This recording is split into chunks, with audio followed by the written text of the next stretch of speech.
Hi అండి, welcome back to Vijaya home recipes. Devi నవరాత్రుల్లో 4వ రోజు అలంకరణ కాత్యాయని దేవిగా అమ్మవారు అవతరిస్తారండి. ఈసారి ప్రత్యేక అలంకారం ఇదేనండి. తిథిలో మార్పు రావటం వల్ల, తిథి వృద్ధి చెందటం వల్ల 10 సంవత్సరాలకు ఒకసారి అమ్మవారు ప్రత్యేక అలంకారంలో దర్శనమిస్తారండి. ఈరోజు శ్రీ కాత్యాయని అమ్మవారి నైవేద్యం గోధుమ రవ్వ కేసరి. ముందుగా ప్యాన్లోకి 1 కప్పు గోధుమ రవ్వని లో ఫ్లేమ్లోనే మాడిపోకుండా వేయించుకోవాలి.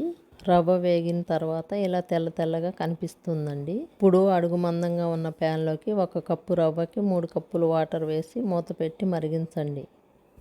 వాటర్ ఉడుకు వచ్చాక వేపుకున్న రవ్వను వేసి బాగా మెత్తబడేంత వరకు లో ఫ్లేమ్లోనే ఉడికించుకోవాలి. వాటర్ కూడా పూర్తిగా ఎగిరిపోయాయి.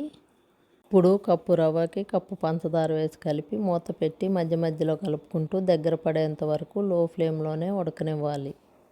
గోధుమ రవ్వ పంచదారతో కలిసి పాకం చిక్కబడి దగ్గరకు వచ్చాక 1 కప్పు బెల్లం తురిమి వేసి బెల్లాన్ని కరగనివ్వాలి.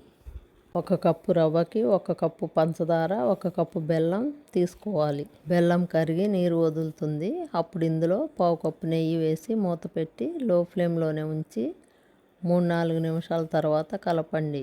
కన్సిస్టెన్సీ ఈ విధంగా ఉండాలండి. ఆరిపోయాక కూడా గట్టిపడకుండా ఉంటుంది. ఇప్పుడు ప్యాన్లోకి నెయ్యి తీసుకొని కొన్ని జీడిపప్పులు, ఇవి కొంచెం వేగాక కిస్మిస్లు కూడా వేసి వేయించుకోవాలి. ఇప్పుడు వేయించి పెట్టుకున్న జీడిపప్పు కిస్మిస్లు వేసేసి కలిపేసుకోవడమే. ఇందులో ఇలాచీ పౌడర్, పచ్చకర్పూరం చిటికెడు, పచ్చకర్పూరం ఆప్షనల్ అండి. ఇలా అంతా కలిపాక గుడిలో ప్రసాదంలా కమ్మగా గోధుమ రవ్వ కేసరి రెడీ అయిపోయిందండి. మీరు కూడా తప్పకుండా ట్రై చేయండి. మరిన్ని టేస్టీ అండ్ సింపుల్ రెసిపీస్ కోసం మన ఛానల్ని సబ్స్క్రైబ్ చేసుకొని ఫాలో అవ్వండి.